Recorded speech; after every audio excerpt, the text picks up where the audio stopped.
Panel discussion. My name is Leila Koshide-Handler and I'm moderating this discussion round today. And before we start and jump into the topic, I would like to introduce you the panelists. On my right side, there's Jessica Foltz. She's the Global Responsible Investment Senior Manager at Aviva. Next to her, the second lady in the team is Ketevan Liporteliani. I hope I spelled it correct. Great. She's heading the private equity fund department at Europe at IFC. Very happy to have you here. Then is Brian Rushik. He's CEO at Earth's First Food Ventures. Very interesting business with smart proteins, and he will tell us more afterwards. Next to him, I'm very happy to introduce you Axel Cabral. He's head of fixed income department at Tobam, an asset manager offering various assets. And happy to hear your insights on the topic. And last but not least, Werner Grendel, working for and with Fair Finance, an Austrian Vorsorgekasse established 12 years ago with the goal to create a better future and a better social impact for this and the next generations. Jess, ESG is generally characterized in the avoid harm category, whereas impact contributes to solutions. In fact, both ESG and impact both contribute to the benefit of projects, clients, and stakeholders. You have chosen a very broad and very comprehensive approach to include your clients and your stakeholders to the process. Perhaps you could elaborate a little bit how Aviva Group has coped with this topic and what had been your lessons learned and the results achieved. Thanks very much, Leila. Hi, everyone. So, absolutely, at Aviva Investors and Aviva more broadly, let's start there. We are certainly thinking about impact and not just about avoiding harm. And I suppose at the heart of this is our Aviva Sustainability Ambition, which we launched last year, I think it was March time. And I suppose at the heart of that is our net zero ambition, to be net zero by 2040, with interim targets of 60% reduction by 2030, 25% reduction by 2025. But I suppose alongside that is also what we're doing as a business, so our sustainable business pillar, and what we're doing in terms of helping communities around us, so our stronger communities pillar as well. And that's to do with, I suppose, how we're investing in the communities around us, our volunteering, all of these aspects. So it's very much a holistic approach to what it is to be a leader in sustainability as an insurer, as an asset manager, and as a FTSE 100 company. And to your point, Leila, in terms of the stakeholders, I suppose, and all of us have come here today to think about what impact means, how we can really collaborate, make a difference, drive forward in a space that's, no one really fully knows the answers, right? We're all looking for how we can best contribute, what that really means. And so therefore we do need to be engaging with our stakeholders throughout this process. So earlier this year we put out our climate transition plan. And we made really clear in that plan that this is the first step, it's the first iteration. And we reflected on the goals that we already have. We set out some progress reports on how we're, basically what our actions are in relation to those. But within it as well, we're appealing to the rest of the ecosystem around us to say, what do you need from us? How can we help you? That includes other financial institutions. That includes how can we work more closely with our clients. That includes governments, multilateral organizations. So it really is about that broad stakeholder network is the only way that we can really get to the outcomes that we're all trying to achieve. I think another point just worth flagging as well is, I suppose, collaborative initiatives that we've been part of that are helping to shape the sort of transition plans, etc. So we were part of the TCFD task force, invited onto that in 2014 or 2015, 2016. Obviously, as a company, report on that, have done for a number of years now as well, and put it to the vote. And then more recently, with transition plans specifically, again, an area where we are all trying to work out what good really looks like. What do they need to include? How can we really be holding companies to account on their plans? So we are co-chairing in the UK the task force on this, and we'll be doing extensive work into what good looks like, really driving that gold standard. So hopefully that's a bit of the stakeholder management piece. Thank you so much. I have a second question. As you have on the micro, Aviva has a very important market position, is not only in the UK, but worldwide.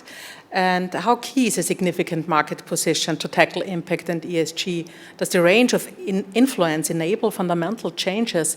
Maybe in short words, does size matter in this respect? Thanks, Leila. So, I mean, when you're a big company, I think it is incumbent upon you to use your power for good.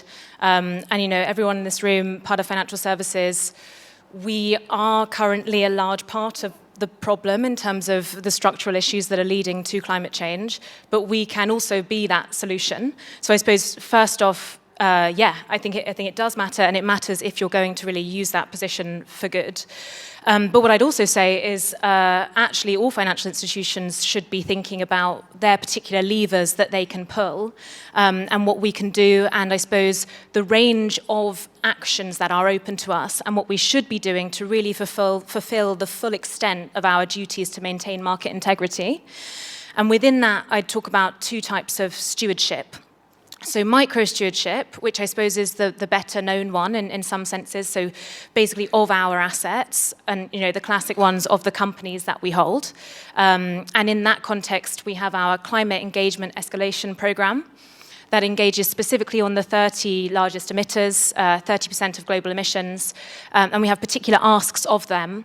And basically, if they're not moving at a pace that's needed, you know, that's when we would be considering divestment, actually divesting. So it's, you know, what we call sort of engagement with teeth.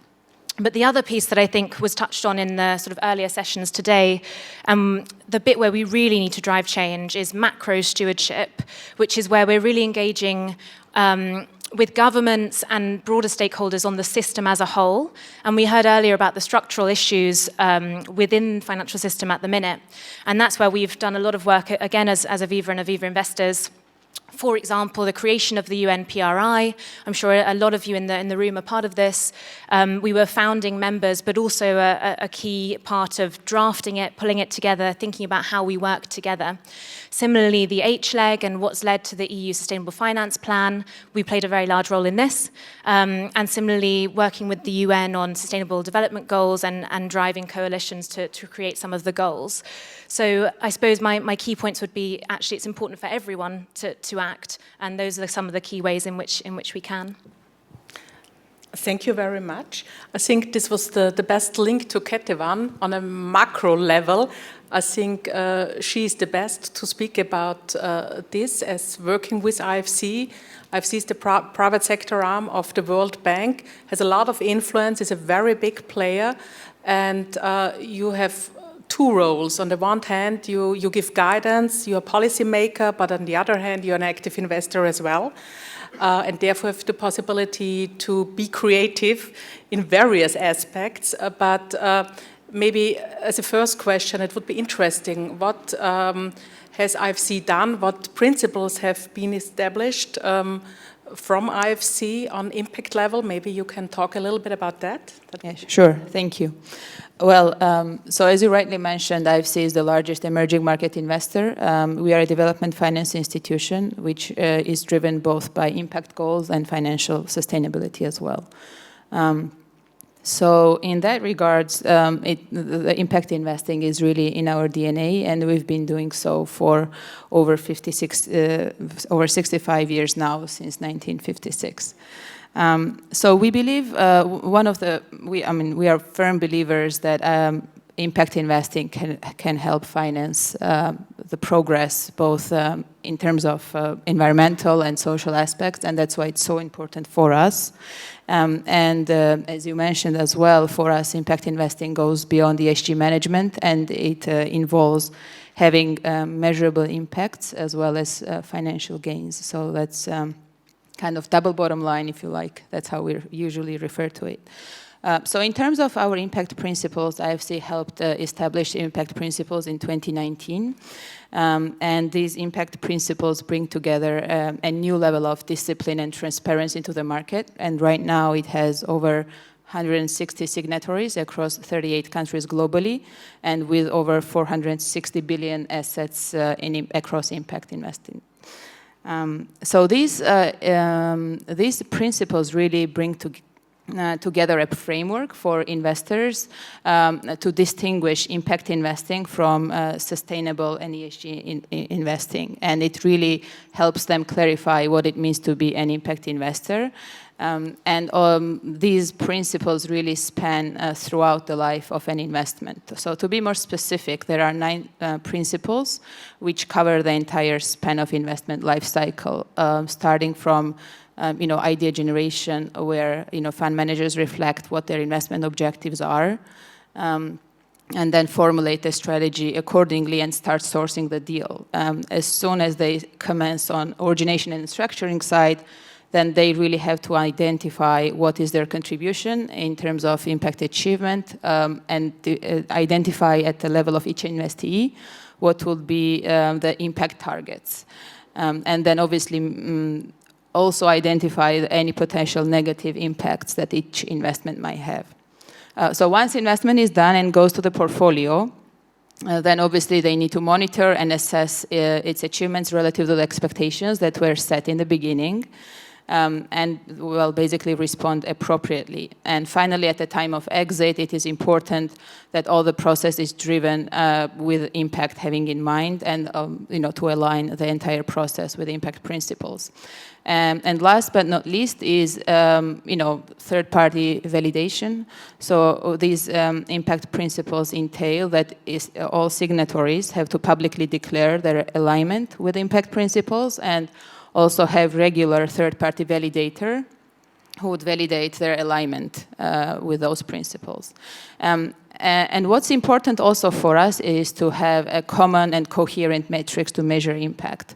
And for that purpose, we partnered with other impact institutions, other impact investors, as well as global impact investing network, to bring together 2 leading sets of impact principles into a set of joint impact indicators, which measure and which help measure and report progress across, climate, gender, and job creation aspects.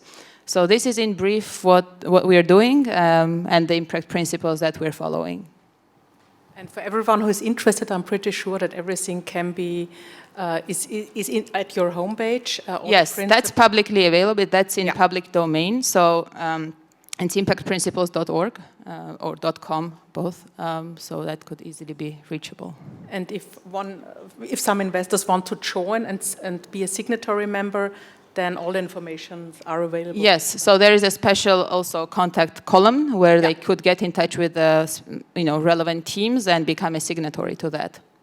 I have one specific question. As you are working in the private equity segment, do you think that as private equity investor, you have a better approach or a better way to implement impact on management or project or project level as compared to other assets like debt or guarantees or whatever? Yeah, of course.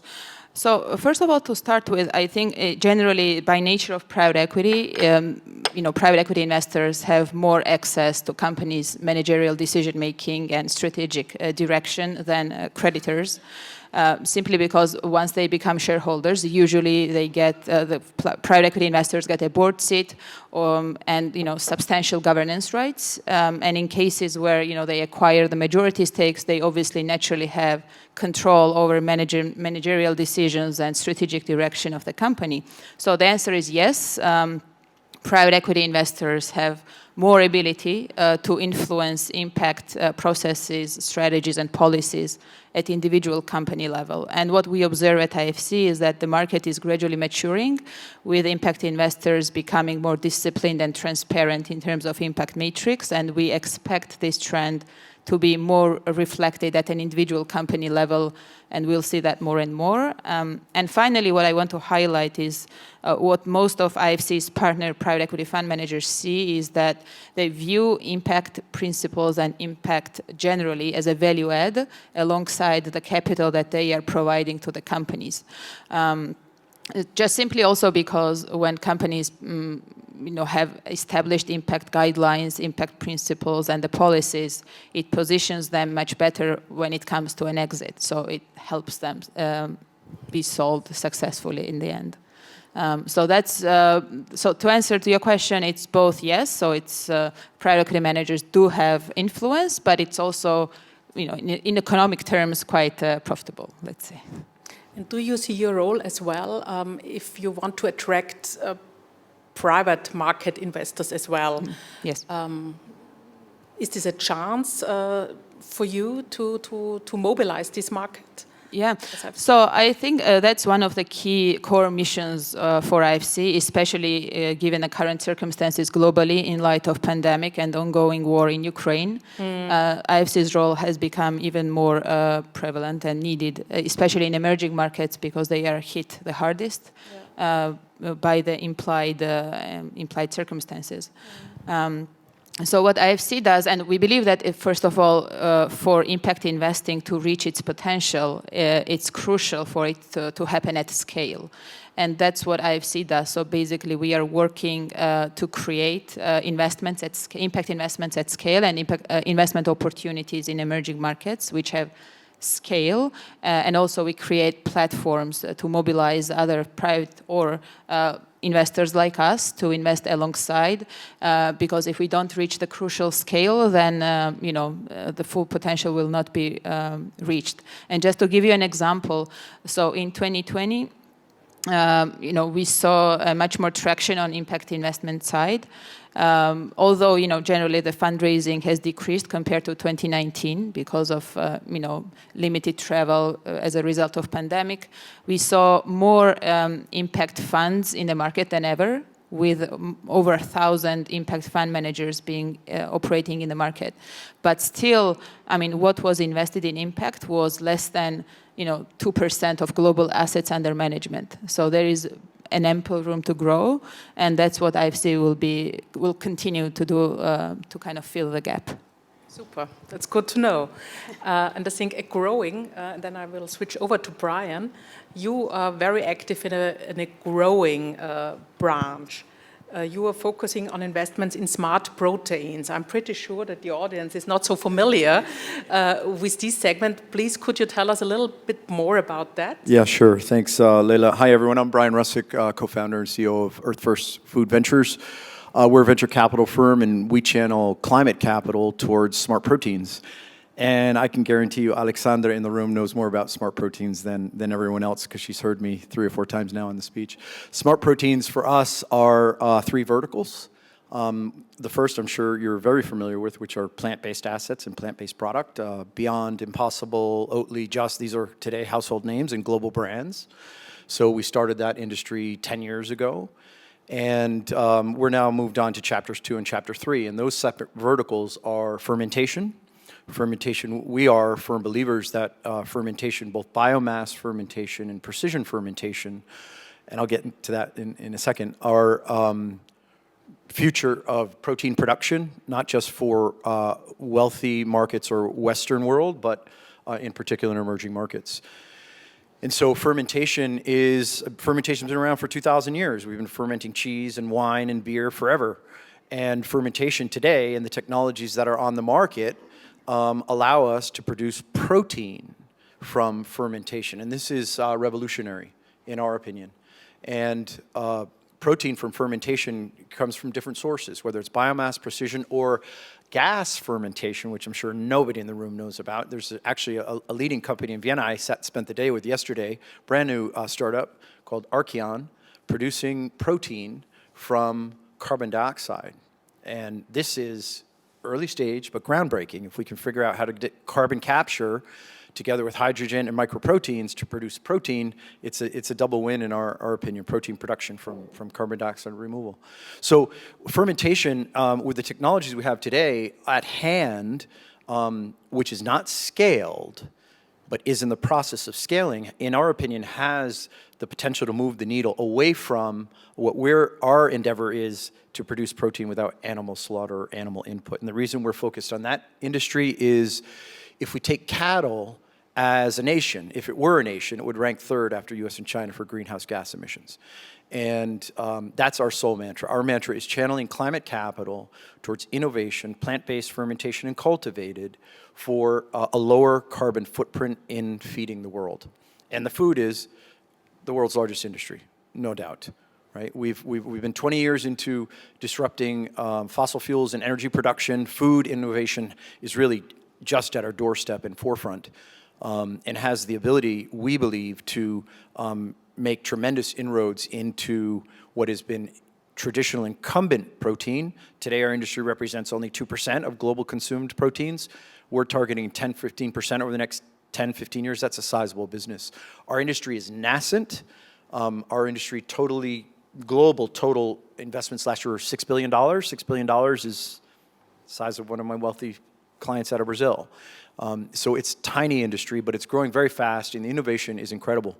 The third vertical, which I'm sure nobody in the room has heard about or barely read about in the frontline pages, but it's growing very, very fast, is cultivated.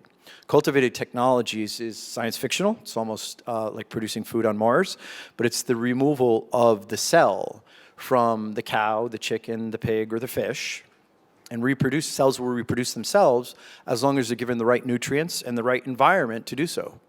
That technology's been around for 10 years today, and it's literally just beginning to scale. Upside Foods just raised $400 million from Temasek and Abu Dhabi Global Partners. It was the largest round ever in cultivated food, formerly Memphis Meats out of the US. And we're seeing the numbers that we're seeing moving into the industry are getting bigger and bigger. The valuations are growing, of course, because it has the potential to disrupt the entire meat industry and in turn lower our carbon footprint from food production and proteins. We're a holding company, not a fund, so we invite our investors around the globe to participate. And that allows us a bit more freedom as opposed to other funds where we have a GPLP 10-year lockup kind of structure. We have a bit more freedom. And we've just signed our first licensing agreement from a top-notch fermentation company out of the US producing protein from mycelium, sugar, and yeast, which gives us a biomass packed full of protein. And we've signed the exclusive licensing agreement for Brazil. So I'm hoping that Ketevan has a couple $100 million for me in the next call for financing the production of that facility in outside of Sao Paulo. And yeah, that's what we do, production of smart proteins for a lower carbon footprint and channeling climate capital to make that change happen. And do you plan to figure out the impact results and the impact achieved within your portfolio in this industry? It might be very early stage and difficult to define, but maybe you have an idea? Yeah, at this point, there's no real measurement around our environmental impact or carbon footprint. It's intuitive, right? And intuition tells us that if we are producing protein in one location from local sources where we're eliminating the transport and the supply chain required from beef from Brazil to Western supermarket shelves, intuitively we win on logistics, one. Two, the amount of water and agricultural products that are required to produce a kilo of beef is 10 times what we're using. So we haven't measured this yet because nobody in our industry has scale. But intuitively, we know that when we do the measurement, the numbers will stack up. But you should do the measurement. Yeah, individual companies have done it, but there's no I can't get carbon credits yet until we've scaled the industry. I understand. And the industry's not scaled yet. But you are aware of possibilities. Absolutely, yeah. That's good to hear. Very innovative branch and sector. Axel Tobam is a more or less traditional asset management company, offering a broad range of asset classes that allow to build unbiased portfolio. And ESG is considered at your company on two levels, on client and industry level. And you rely on raw ESG data, which is a difference to the well-known ESG ratings or scorings. Could you speak about this unique approach? Absolutely, yeah. Thanks for this question. To explain you how we do things and why we do things that way, I think it's good to give you a bit more context on what we do and why we do it like that. So you said Tobam is a traditional asset manager. We're traditional in a way because we are we're investing in liquid assets and traditional asset classes. But actually, Tobam has a meaning. It's not only a name, and it means think out of the box asset management. And we try to be innovative in what we do and the way we address investors' needs. Our mission is really to provide investment solutions for long-term investors based on the assumption that we don't want to rely on market forecasts. And when you cannot forecast anything, when you don't have a crystal ball, the most rational solution is to diversify. So our investment philosophy is based on this one concept, which is diversification. Tobam's founder, Yves Chouefati, when he started to study and do research on this concept, diversification, back in 2005, realized that pretty much everyone has an idea of what diversification is or should be intuitively, but there was no precise definition of what diversification means or no precise measurement of it. And this is important to understand our DNA, to understand that our investment compass at the moment, and that's been the case for the last 15 years, is a precise definition and measure of diversification for a portfolio that we call the diversification ratio. That is now recognized academically, that has been patented as an investment compass to build portfolios. And so at Tobam, we pay a special attention to being able to quantify what we do and to be really precise in the way we build our processes. Of course, when you work for long-term investors, long-term issues are a major concern for us as well. And sustainability has been one of our priority and main values ever since Tobam has been founded as a company. We were one of the first signatories of the PRI in France by the time. But the way we see ESG at Tobam is really like a long journey of consistent improvement, much more than something that is a hype and we could find a quick fix to address everything. And to get back to your question precisely on the use of raw data, when you want to integrate the ESG dimension to your investment process at the moment, one of the key challenges is that there is no clear standard for it. We had a huge innovation in the space, in the industry recently over the past years. We have many instruments to address these issues. But unfortunately, it's still unclear that all this space is completely mature and that impact or ESG is completely well defined. One way to see that, which is I think a well-known statistics, and when you look at ESG ratings providers and all the different ratings we get in industry, and you compute a correlation of these scores, even in the E dimension, which should be the easiest to grasp, you're going to get a very low correlation, meaning that the very objective of sustainability, so to speak, is still, debated. So what the preferred way for us to implement sustainability for our investors has been to take advantage of the availability of data we get from companies, because as we are investing, in listed market, the access now to information is really easy. We have a very, very good coverage in terms of access to data, all the report from the companies. So that we're able, to focus on all the dimension and all the data from this company and build internally a score that is going to represent how good a company is at implementing different policies. And that way, we're going to be able to ensure that these scores, are fair in a way that they are going to be comparable between very different companies. Because obviously, it's not the same thing to work towards sustainability when you're a small cap company in Indonesia and a very large cap company based in Europe. So we did the work to debias, so to speak, these scores. And that way, we've been able to integrate these scores into our process. and ensure that our process is still able to achieve the same level of neutrality or diversification level, if you wish, taking into account sustainability as an investment criteria, meaning being able to discriminate between those companies that makes a lot of efforts in the right direction and the other ones. I think diversification is always the best way to organize a portfolio.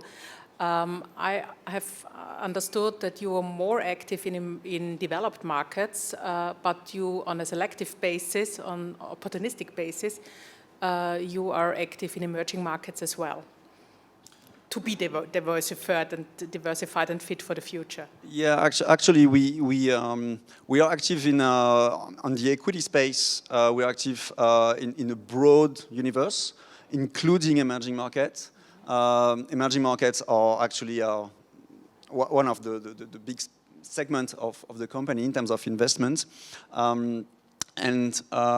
So we've been having for active in this space for years now, and I think we are proven in this space, and we've been able to prove that diversification makes a lot of sense, specifically when you apply that to that kind of universe, because usually emerging market economies are gonna, be very biased towards specific sectors or specific companies. And when you look at the index level at the moment at the space, you're gonna find heavy concentrations toward technology or commodities or that kind of sectors. And so we think, diversification can bring a lot of value, for investors to address and collect the risk premium in the long run in this space. In terms of the way we've been implementing, our value in terms and sustainability as a core value for the company, including emerging markets, that's interesting because the way we see sustainability is both, so to speak, for our products and our clients, but for the company as well. Oh, sorry for that. That's not good. So we realized that investing in emerging market is somewhat of a challenge for that, because we're investing, in geographies where the rule of law is not as strong as in developed markets, obviously. So what has been decided is to adopt a dedicated policy to address that and compensate for it at the top level. And so we identified some NGOs active in human rights, for instance, promotion, and we dedicated 7% of the management fees the company is receiving from these emerging market products to fund NGO actions to promote human rights and development in these geographies. Great, you take care on Absolutely. everything. Last but not least, Werner is working with Fair Finance, a Vorsorgekasse in Austria, and Vorsorgekassen contributes to the Austrian pension scheme, and the monies, they have to be assessed on a fiduciary basis for the beneficiaries. What differentiates Fair Finance from other Vorsorgekassen in Austria? And what is your goal? What is your target? Yeah, well, I think first of all, you need to differentiate between pension contribution and the severance fund that Fair Finance is. At the end of the life, it gets often transferred into a pension, but basically you pay in parts of your pay, which goes to social security, into severance funds in Austria. It's a very special legal construct, and the investments based on that money are based on very low risk, also very diversified portfolios, which makes it hard to follow an impact investing or a sustainable investment approach. But Fair Finance was founded 12 years ago with the objective to bring or to pioneer sustainable investing, institutional investing in Austria. So like it was already mentioned on the panel, it's within our DNA. So all the investment strategy is focused on sustainable backgrounds. And over the time, we have achieved a portfolio that is 40% impact investing, which I think is very unique for institutional investors overall, for the severance funds, and that goes into real estate investments, microfinance, and private equity, venture capital, more or less. And the other 60% of the portfolio are invested based on very strict ESG criteria. But on the impact side, our definition really is that money invested there needs to go to positive, to generate positive impact. So it's really use of proceeds investments we are undertaking here. Then your theory of change is money is the tool to create a better future, in fact. And your clients, how do you approach your clients and convince them to the theory of change? Is it hard or is it easier in these days? It is a difficult client base, to be honest, because like I mentioned, it's 500,000 employees in Austria who are our direct clients. And you have to convince, the contracts are on a company basis, so you have to convince company management and the worker councils who kind of represent the employees. And there we survey this a lot, what the decision-making process is, and basic decisions are still done based on performance, which is in a very small range for all Austrian severance companies. So switches are done based on very small differences in performance. Cost is a big factor. So that was also one of our market entry strategies, to offer lower management fees. And like in the third priority, the sustainability argument is important, but it's still not like where it should be, in my opinion. I have the feeling that sustainability is getting more important for people, for clients in the last years. They are aware that we have to do something. I'm pretty sure that this will help fair finance to get more beneficiaries in the future. But maybe there's a question to all of you, as we have a very diverse panelists here. Return and impact. I think this is a question that comes at every discussion round. I know that IFC has a specific opinion on that. Return, okay, but impact equally important. But I'm pretty sure that asset managers, very dependent on their client base, are not have to be more flexible. Let's pronounce it like this. Maybe you. Yeah, you're right. So basically 100% of IFC's investments have an impact angle. So it's driven by impact, but also financial returns. And we, and based on our mantra, but also all these years of investment experience, it has really proven that those two really go hand in hand. So we've never, for example, the investment that doesn't generate profitable results most likely will lag on the impact side as well, and vice versa. So it's difficult to deliver one without another. So that's what we've been, we believe in, and we've been following it. IFC has AAA rating so far, has always had, so that's a good attestament that those two really work well together. Is it the same with Aviva? So I think for a large asset manager like Aviva Investors, Aviva, it's all about that communication piece with different clients and explaining that all investments will have an impact, good or bad, and working with them to understand what their particular preferences are. And that might be on a strategy or product level, and particularly in relation to suitability assessment and the sustainability preferences piece. We've all got to, work better on how we communicate that, how we work with the advisor and distribution community to make sure that we're really understanding what clients need and then actually linking them to those strategies. And then more broadly, I spoke about the sort of the stewardship angle and again, how we can work with clients so that they understand more broadly what financial institutions can do and should be doing. And in that context as well, we have a number of, I suppose, initiatives or coalitions where we're working together with clients, where they can be campaigning with us, involved in our sustainability work. So I suppose it's about communicating all those different levels for what's right for them. But this might be a time-consuming process. Oh, yes. It would be great to hear what the boys say to the. Well, very briefly from our side. Well, so we tick the carbon box because we're removing animal protein from the equation. So that's by definition we're ticking the climate side. And on returns, we're in a hyper-growth industry, so we don't have an issue on returns, just the opposite. And we're in venture, so that's a different risk. So we're not giving up returns for focus on climate capital at all. Just the opposite, actually.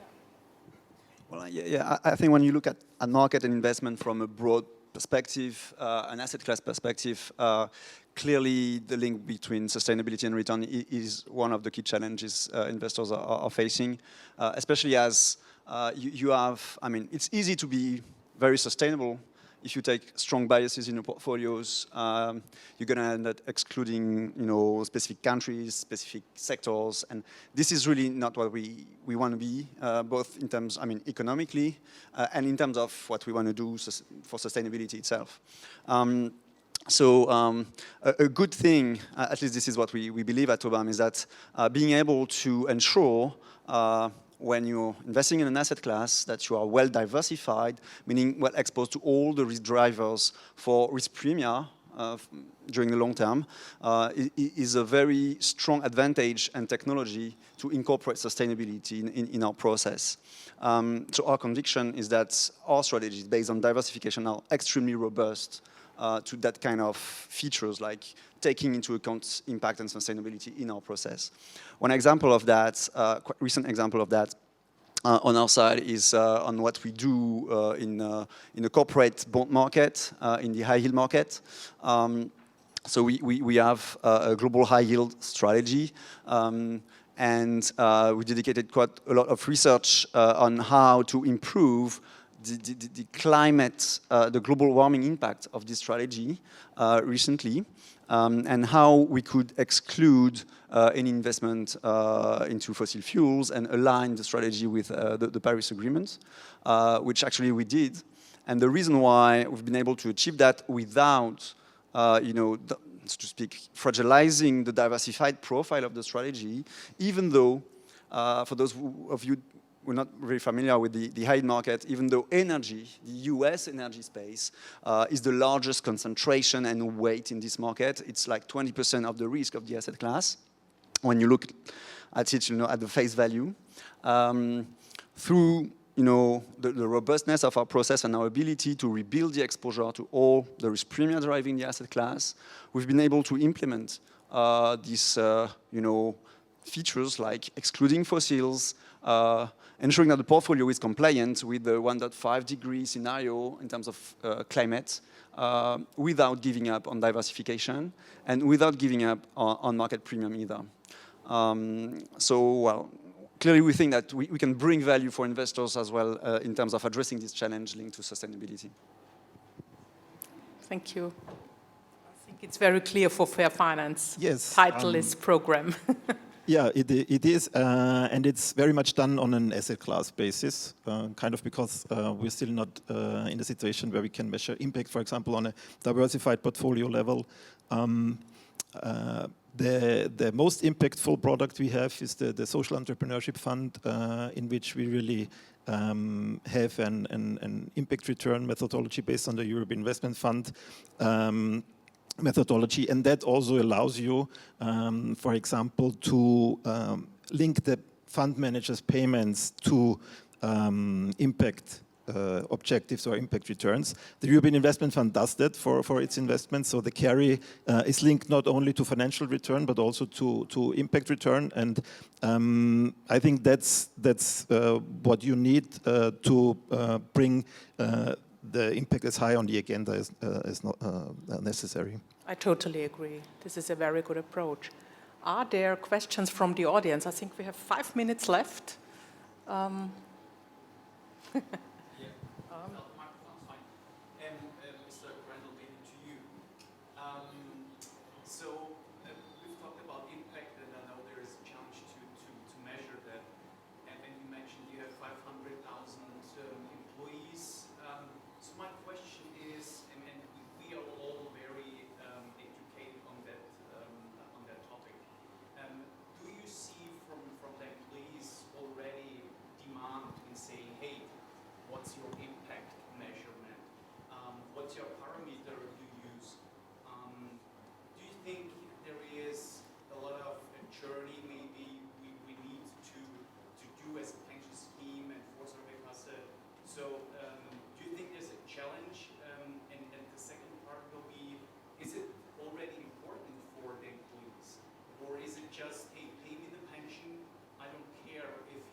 you know, the severance fund case is very, very special. So most people in Austria don't even know that they pay into those funds. So I think it's not a good example what our kind of market experience is for this question. But the simple answer is no.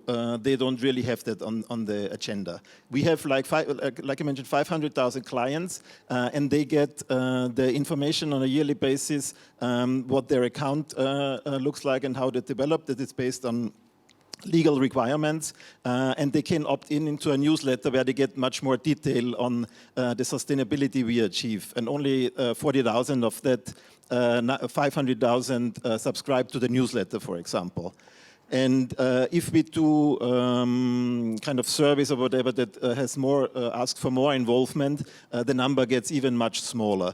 So my personal experience is that it's still financial return first, and we don't get, and we really push that down. It's not the demand coming from the investor side. But again, it's very special Austrian structure, this severance fund, in terms of investors.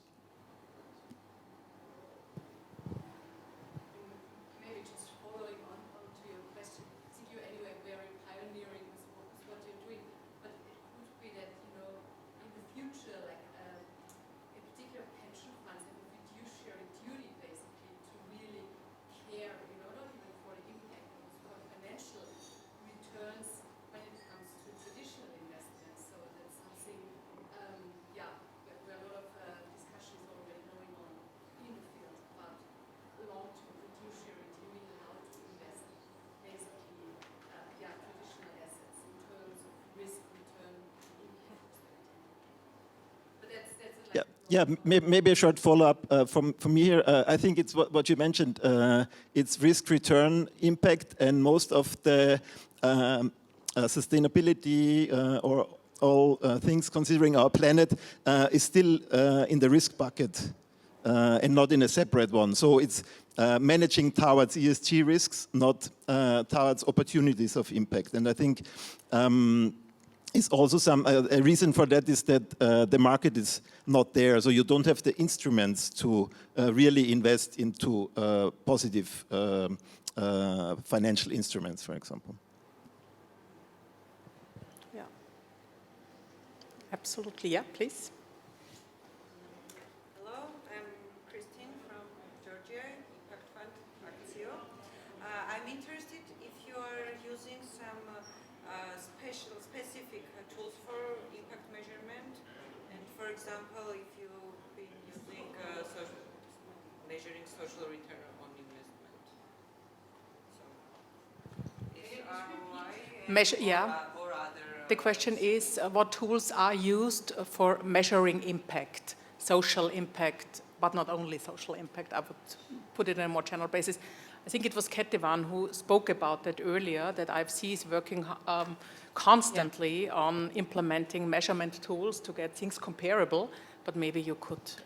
So these impact principles that I mentioned, so these are in public domain, and when an entity becomes a signatory, so they basically can get all of these tools.